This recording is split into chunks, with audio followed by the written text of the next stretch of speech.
اما بعد فقال رسول اللہ صلی اللہ علیہ وآلہ وسلم علی ومن مات علی حب آل محمد مات الشہید سلام.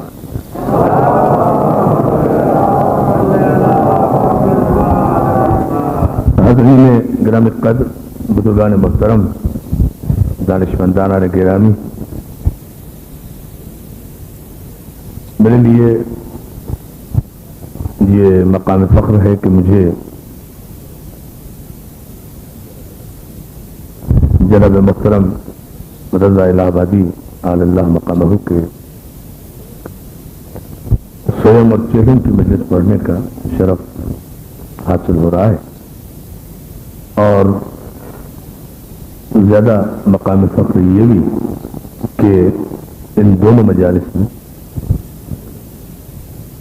ملت اسلامیہ کے اور ملت جعفریہ کے تمام مکاتب فکر کے اہل علم اور اہل دانش تشریف رکھتے ہیں، اور